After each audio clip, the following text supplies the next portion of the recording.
¿Por qué un maestro tan experimentado como Plo Koon cayó sin sospechar nada durante la Orden 66? La fuerza suele advertir del peligro, pero durante los últimos días de la República, incluso los Jedi más sabios caminaban a ciegas, rodeados por una oscuridad que no podían ver venir. En este video vamos a ir más allá del guerrero para entender al Jedi detrás de la máscara. Vamos a ver cómo él, un miembro del Alto Consejo, se ganó algo que ningún reglamento militar podía exigir: la lealtad absoluta de los clones bajo su mando. Y al final de este video vas a entender por qué la relación que tuvo con ellos no fue un simple detalle de carácter, sino una pieza clave para comprender por qué su final fue tan rápido como trágico. Yo soy Mike Rojas y empezamos, muñecos. Para entender por qué la caída de este maestro se siente tan injusta, primero hay que entender qué había realmente bajo esa túnica. Su apariencia imponía respeto de inmediato. La máscara respiratoria, los lentes protectores, la piel áspera. No parecía un Jedi común, y realmente nunca lo fue. Pero nada de esto era estético, era biología. Nuestro protagonista pertenecía a una especie originaria del planeta Durin.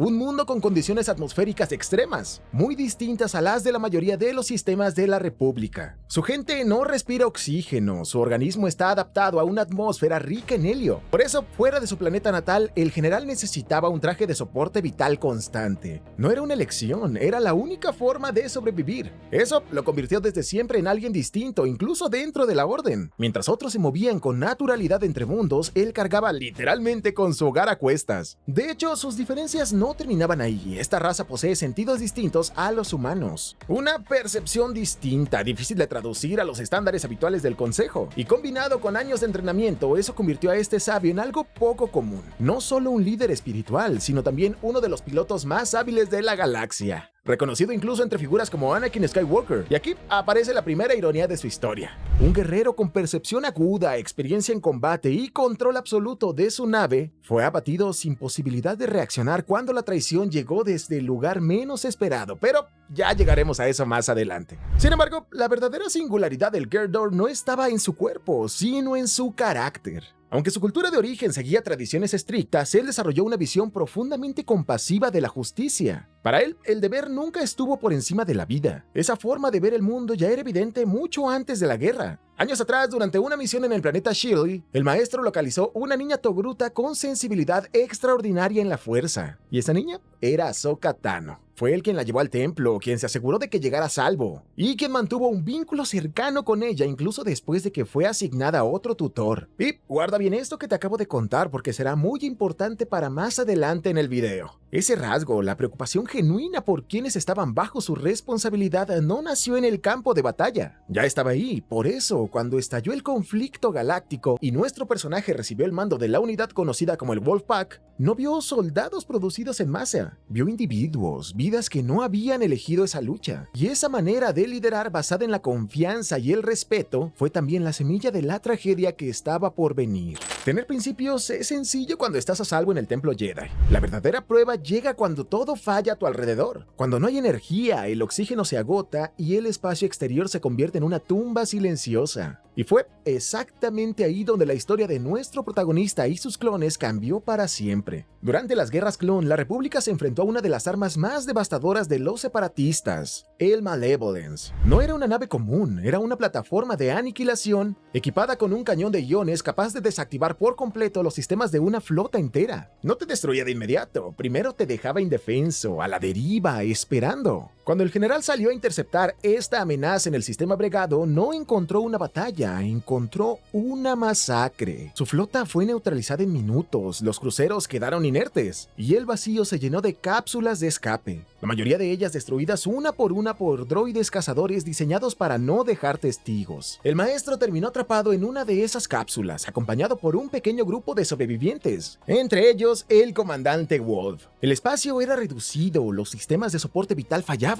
y sabían que venían por ellos. Fue en ese momento cuando emergió algo brutalmente honesto. No heroísmo, no discursos, programación. Uno de los soldados verbalizó lo que todos habían aprendido desde camino. No tenía sentido luchar por sobrevivir. Ellos habían sido creados para morir. Eran prescindibles. Solo somos clones, señor. No somos imprescindibles. Esa palabra lo dice todo. Prescindible, un término de inventario, algo que se reemplaza. Cualquier otro líder habría intentado levantar la moral con tácticas vacías. Él no, se limitó a mirarlos y respondió con una frase simple, registrada palabra por palabra en los archivos. Yo los necesito. No fue un discurso, no fue una orden, fue una declaración de principios. En ese instante, el sabio Keldor dejó claro que bajo su mando sus tropas no eran recursos, eran vidas que importaban. Yo le daría a tu vida más valor que encontrar esa arma. La cápsula fue finalmente localizada por las fuerzas de la República. Skywalker lideró el rescate, con Ahsoka participando activamente en la operación. El Jedi y sus hombres sobrevivieron contra todo pronóstico. Ese momento no creó al Wolfpack, pero lo definió. A partir de ahí, la unidad conocida como el Batallón 104 desarrolló una identidad propia. No solo por su emblema o su estética, sino por algo más difícil de replicar. Una lealtad construida sobre respeto genuino. El comandante Wolf y sus hombres no seguían a este general solo por su rango, sino porque cuando todo se perdió, él fue el único que se negó a verlos como sacrificables. Y esa forma de liderar tan poco común en una guerra diseñada para consumir vidas en masa, terminó creando un vínculo imposible de romper, o al menos eso parecía. Pero antes de continuar, quiero decirte que si te está gustando este video, te agradecería un montón tu suscripción y por supuesto tu like a este video. Recuerda, es totalmente gratis y solo te toma una fracción de tiempo. Pero ahora bien, si quieres ayudarme aún más, puedes hacerlo a través de la función Hypear. Esto lo encuentras deslizando los comentarios hacia un lado y ahí vas a encontrar esta función. Recuerda, presionar este botón es totalmente gratis y puedes hacerlo hasta 3 veces la primera semana de la publicación de este video. Esto nos sirve para que el algoritmo de YouTube nos trate bonito y así lleguemos a muchas más personas. Pero ya que andas por ahí, recuerda que puedes seguirme en mi Instagram. Me encuentras como @MikeRojas_YT. Ahí subo habitualmente qué estoy haciendo a lo largo de la semana y podemos tener una comunicación un poco más cercana, ¿por qué no? Ahora sí, vamos a seguir con el video. Todo conduce inevitablemente a los cielos de Cato Neimoidia. Para este punto de la guerra, el conflicto había entrado en una fase muy distinta. Las grandes ofensivas separatistas se desmoronaban, muchas rutas estaban aseguradas, y en varios sistemas las misiones ya no se sentían como batallas de vida o muerte. Había una sensación engañosa de control, de rutina, de que lo peor había quedado atrás. Era uno de esos momentos. El general patrullaba las ciudades suspendidas de ese mundo a bordo de su casa Delta 7. No estaba liderando un asalto ni enfrentando una flota enemiga. Volaba en formación de reconocimiento, acompañado por sus escoltas de confianza del Batallón 104. Hombres con los que había compartido innumerables horas de combate, maniobras cerradas y situaciones límite. Entre ellos estaba el Capitán Jack. Este no era un hombre cualquiera dentro del equipo, era un piloto veterano, entrenado para volar codo a codo con su líder. Su sincronización era total. En el aire no necesitaban hablar, cada movimiento estaba calculado, cada giro era automático. Para cualquiera que observara desde fuera, era una patrulla perfecta. Nada indicaba peligro, y entonces desde Coruscant llegó una transmisión codificada. No fue una advertencia de ataque, no fue una llamada de auxilio, fue una orden. La Orden 66. Para los clones no hubo tiempo de procesar ni de cuestionar. La instrucción no apelaba al juicio ni a la emoción. Se activó como un protocolo absoluto, diseñado para imponerse sobre cualquier otro vínculo, experiencia o lealtad previa. En cuestión de segundos, los cazas escolta cambiaron de posición. Se colocaron detrás de la nave líder, no con furia ni con duda, con precisión. Los sistemas se ajustaron, los blancos se fijaron y las armas se dispararon. El caza del maestro fue alcanzado en pleno vuelo. El impacto dañó sus controles y la nave fuera de control, cayendo sin posibilidad de recuperación hacia las estructuras de la ciudad.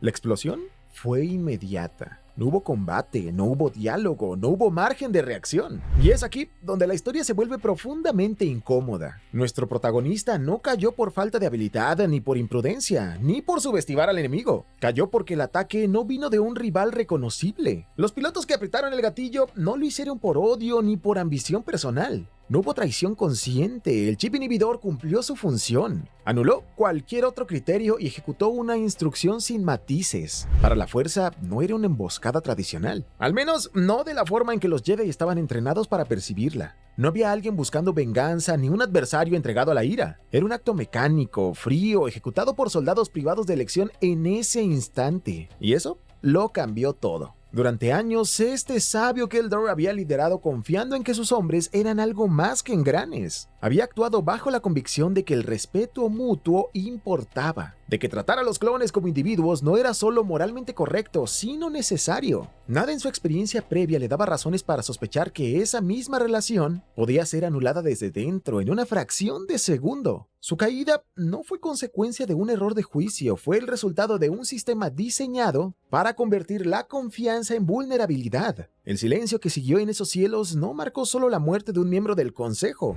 marcó el punto exacto donde quedó claro que en esa guerra, incluso las relaciones más auténticas podían ser borradas con una simple orden. En un segundo, uno de los maestros más respetados del Consejo dejó de existir en el plano físico. Y sin embargo, su historia no terminó ahí, porque la verdadera medida de un Jedi no está en cómo perece, sino en lo que deja atrás cuando ya no está para defenderse, para explicar sus decisiones o para justificarse. En su caso, el legado no fue una estrategia militar ni una victoria decisiva en una guerra. Fue algo más incómodo para la Orden, su manera de tratar a los demás. Y en particular, a una persona, Ahsoka Tano. Él no fue su maestro formal, pero sí fue el primero que la miró sin etiquetas. No la vio como un activo potencial ni como una promesa estadística dentro de la Orden. La vio como una niña sensible a la fuerza que necesitaba protección en un momento crítico. Fue él quien la encontró, quien la escoltó al templo y quien se aseguró de que llegara con vida. Ese vínculo no se rompió con el paso del tiempo ni con los cambios de jerarquía. Años después, cuando la guerra lo contaminó todo, ese tipo de relación se volvió una anomalía. La Orden hablaba constantemente del desapego, pero en la práctica había confundido el concepto con frialdad.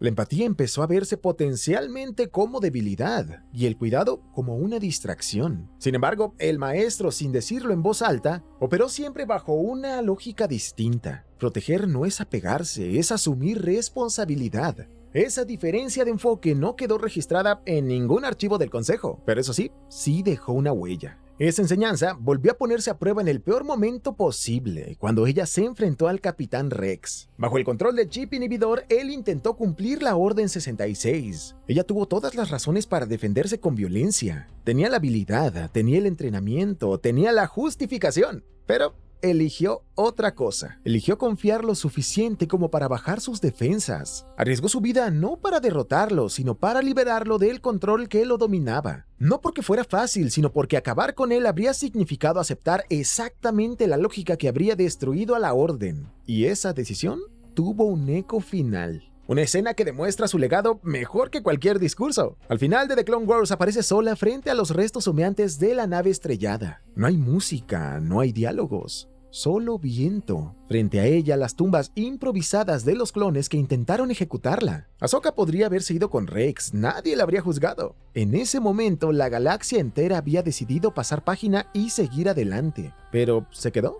Se tomó el tiempo de enterrarlos, de colocar sus cascos sobre las estacas, de reconocer su existencia incluso después de que todo se había roto. No fue un acto estratégico, no fue un gesto simbólico para la historia, fue una decisión personal. Ese momento revela algo fundamental. La Togruta no ve a los clones como errores de sistema ni como víctimas descartables de la guerra. Los ve como personas atrapadas en una tragedia que no eligieron. Esa forma de mirar no la aprendió de la nada. No se la enseñó el Consejo, no la aprendió en una sala de meditación. La aprendió observando a alguien que años antes se negó a llamar prescindibles a los soldados bajo su mando. Plo Koon no estuvo ahí para verlo, pero su influencia sí. No como una voz mística, no como una presencia sobrenatural, sino como una forma de entender el valor de una vida, incluso cuando el sistema te dice que es descartable. Y aquí es donde la historia duele un poco más. Durante años se ha dicho que la Orden Jedi cayó por culpa de la manipulación Sith, de la política o de la guerra. Y todo eso es cierto. Pero también hay algo más silencioso y más corrosivo, la pérdida de empatía. Poco a poco, muchos guardianes dejaron de verse como protectores de la paz y empezaron a verse como gestores del conflicto. Generales, comandantes, ejecutores de órdenes. La guerra los entrenó para ser eficientes, pero no para ser humanos. El maestro nunca encajó del todo en ese molde. No porque fuera rebelde ni porque despreciara las reglas, sino porque se negó a reducir a otros a simples funciones. Donde el sistema veía soldados reemplazables, él veía individuos. Donde la República veía recursos, él veía vidas. Eso no lo convirtió en el salvador de la Orden,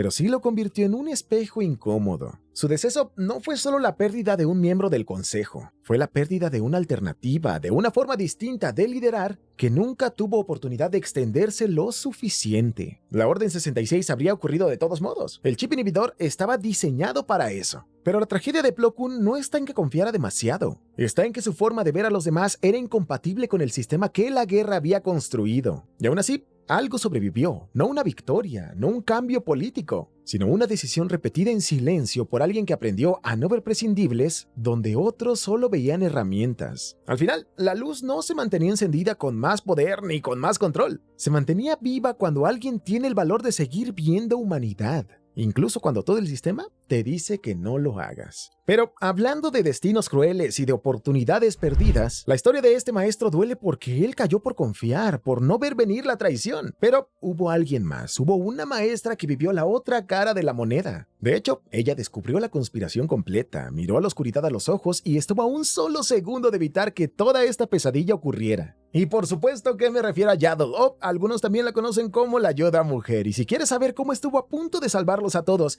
incluyendo a Plo Koon, tienes que ver este video que se llama La Jedi que pudo evitar la Orden 66 y falló, porque créeme que esta historia es fundamental para entender cómo todo se rompió. Este video te va a dar que pensar. Yo soy Mike Rojas y nos vemos allá, muñeco.